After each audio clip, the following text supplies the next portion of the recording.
Ito. So ito no, ito ay regarding kay Kibuloy. May update ngayon dito eh. So alam niyo ba mga kababayan, si Kibuloy ang dami ding barel. So nakakuha ng copy itong media company po na to sa mga barel po na hawak ni Kibuloy. 'Yon. So pag-usapan natin 'yan, no. Okay. So kamusta po mga ka-Streetwise? Ako po si Takero Miyamoto at welcome po sa aking munting channel. So mga kababayan, okay. So ang sabi ngayon ng sino ba nagsalita dito? Teka lang, lakihan natin ito. 'Yan. So ang sabi po ng NBI, okay. Ito ito galing to sa ABS-CBN News eh. Okay? Two women who faced a child abuse case with Kingdom of Jesus Christ leader Apollo Kibuloy surrendered to the National Bureau of Investigation Southern Mindanao on Thursday morning. So ngayon, April 4. Only Kibuloy is at large and the NBI considers him fugitive. So under the law, if you are not arrested or you are considered fugitive from justice. So sabi nga po ito ni NBI Sembro Director Archie Albao. Okay? So ngayon mga kababayan kasi, nakita ngayon natin tong arrest warrant nga po ni Kibuloy. So ito po yung arrest warrant niya from Davao City. Okay. So mga kababayan kasi, ito lang no. Meron kasing style itong NBI natin na ang una nilang nilalabas na warrant of arrest yung pinakamahina. And then kapag nahuli, doon na po nila ilalabas yung pinakamalakas. So parang ito no, parang nangyari yung parang nangyari kay Bong Navarro. 'Di ba si Bong Navarro nung inaresto or nung sumuko, yung binigay lang po na arrest warrant doon is yung bailable. Yung bailable case lang. Pero nung andun na nga po siya sa NBI, bigla nang nilabas yung non-bailable case. Ganun din po nangyari kay Norman Mangusin, kay Francis Leo Marcos. Si Norman Mangusin noon, inaresto siya dahil po sa optometry law. Yun, yun? Bailable case yun. Multa nga lang yun eh. Pero pagdating niya po sa NBI, doon na po nilabas yung non-bailable case niya. Yung qualified human trafficking. So ngayon mga ka-Streetwise, alam po ng kampo ni Kibuloy yun. 'Di ba? At tandaan po natin mga kababayan, bukod nga po sa kaso nga po ni Kibuloy diyan po sa Davao City, meron pa siyang isang kaso sa Pasig. At ayun po yung non-bailable na kaso. And then mga kababayan kasi, ito nga no, nung nakita ko nga po itong arrest warrant nga po ni Kibuloy, okay, ito yung So, People of the Philippines, 'di ba? Versus Apollo Kibuloy, si Jacqueline Roy, Crescente Canada, Pauline Canada, Ingrid Canada, and Sylvia Semañez. Okay. So, ito nga po yung arrest warrant ni Kibuloy. And then, ang nakalagay na kaso dito, yung Republic Act 7610. At ito po, sa Section 10A. Okay. So, nung nabasa ko nga po ito mga kababayan, bailable tong kaso na to. Bailable to eh. Ayan no, ito yun no. Article 6, Section 10. Ito yun, di ba? Section 10A. So, ito po ay other acts of neglect, abuse, cruelty, or exploitation and other condition prejudicial to the child development. So, malamang ito yung yung inuutosan nila yung mga bata na manlimos or magbenta. So, ang nakalagay dito is, ito no, as amended, okay, prison mayor ito.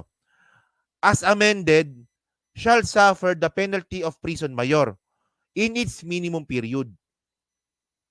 So pag sinabi natin prison mayor, ito po yung 6 hanggang 12 taon na pagkakakulong.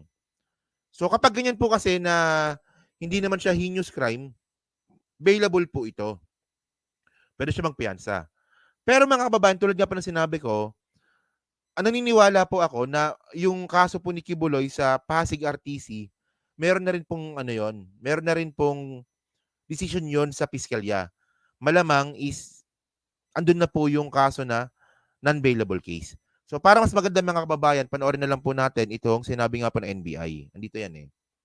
Ito.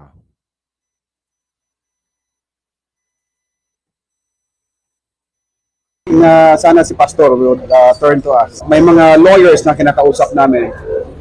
Sana na mag-surrender din. Right now, we're still negotiating kung pwede siyang mag-surrender. For what time na ibigay sa Pastor? Within 10 days. No? Kasi the warrant of arrest has 10 days giving us to serve the warrant. We are not sure that he's still here in Davao, but we are pretty sure that he's still here in the Philippines. No? Kasi based sa record ng immigration, hindi siya lumabas ng country. So anong sabi nila? Bakit sila sumuko? Because when they knew that they have already a warrant of arrest and they don't want that they'll hide all the time while nakapende itong kaso. So they turned to us, just like yesterday, may dalawang nag-surrender. Pero nakausap pa nila si Pastor, sir? Ang sabi nila this time, itong dalawang nahuli natin na nag-surrender, for past few days, hindi na nila nakikita at nakakausap. Under the law, if you are not arrested, you are fugitive, considered as fugitive from justice. Under the law. Ayan so si pangalan nito, si Kibuloy po ay fugitive na. So ngayon mga kababayan kasi, ang binabanggit nga po natin dito ito. Teka lang, ayan. Ito. Bigla ko po 'tong nakita. So kakabasa ko nga po sa kaso na 'to, bigla ko 'tong nakita. Okay? A peek into Apollo Kibuloy's expensive gun collection. Okay. So ngayon mga kababayan, si Kibuloy din po ay nagmamay-ari po ng sangkatutak na barel. Parang si Digong. Di ba? So hindi ko alam kung saan nila gagamitin to, no? Pero ito, pakita ko sa inyo kung gaano karaming baril ni Kibuloy dito. Okay? So, Doomsday Preacher, no? Exclusive. Doomsday Preacher Apollo Kibuloy owns firearms amounting to at least 2.3 million. At least 5 pistols are worth over 200,000 pesos each. Yan. So ito po ay galing po ito sa krame. Itong mga kopya nga po ng baril nga po ni Kibuloy. So sabi dito, no, sa Rappler ko nakuha to eh. Okay. So ito So si Kibuloy po ay merong 18 pistol. 18 pistol. And then isang rifle. Di ba? So, lagpas na naman siya sa 15. Okay?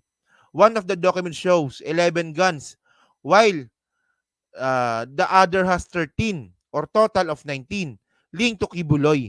One license recently expired on March 2024 and another one is set to expire on September 2024. So, pa-expired na pala to, no? Itong mga baril ni Kibuloy. So, hindi na ito makakapag-renew kasi nga may kaso na. Paano ka makakapag-renew ng baril kung may kaso ka, di ba? So, ito no, at least 13 however have expiry date on so ito yung 10. Ito yung 10 years, no? At least 13 however have an expiry date of April 2033. So, ibig sabihin no, nakapag-renew ng lisensya si Kibuloy nung last year. So dahil nga po sa pinirmahan na batas ni Digong nung 2022 bago siya matanggal bilang presidente, so nakapagpasa po kasi si Duterte ng Republic Act number 11766 na yung 5 years po na lisensya pwede na po maging 10 years. Di ba? So mga kababayan, ito na. Okay?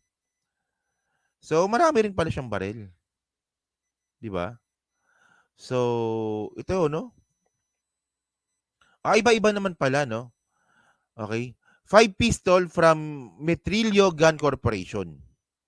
Price range, 285,000 to 750,000.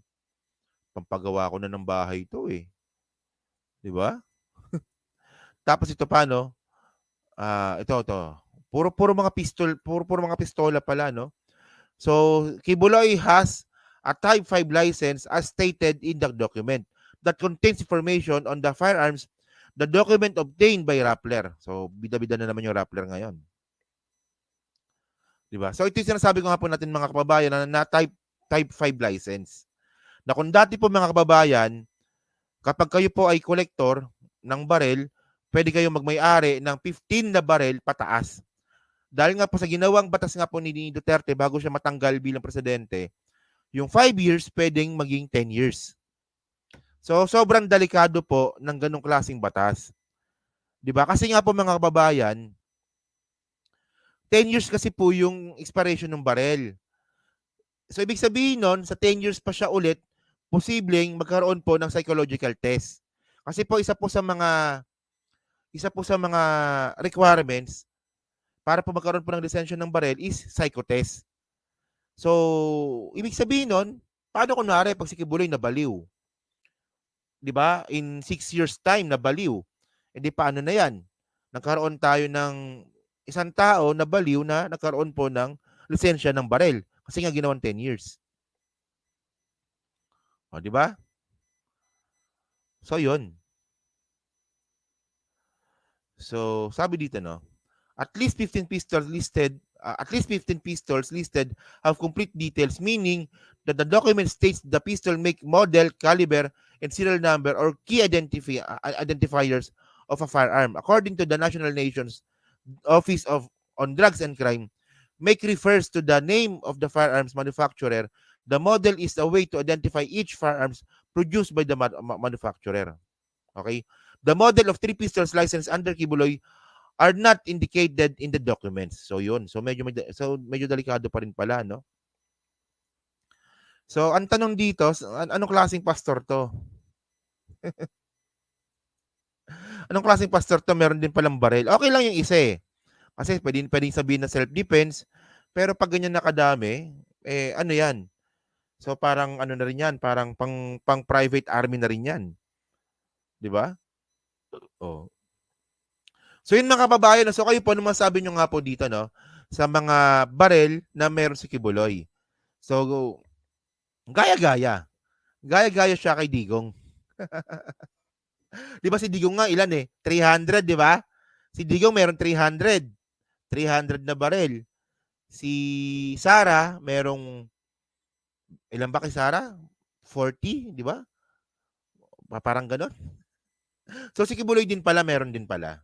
'Di ba? So yun mga kababayan, so kayo po, anong masabi nyo nga po dito sa tawag nga po ng NBI kay Kibuloy ay fugitive. 'Di ba? And then anong masabi nyo nga rin po dito sa mga baril nga po na hawak ni Kibuloy? Kasi malay nyo mga kababayan, 'di ba? Biglang mag-war freak si Kibuloy o nung gamitin niya itong mga baril niya at ipagamit niya sa mga utu-utu niyang mga follower. And then pag 'di ba? And then manlaban pag siya po ay hinuli. And then syempre si Kibuloy po meron pong rifle. Yan sakto, 'di ba? Ano ba 'yon? Yan sakto. Si Kibuloy may rifle na isa, siya yung hahawak niyan. And then yung mga pistola ipahawak niya sa mga sa mga bodyguard niyang utu-uto.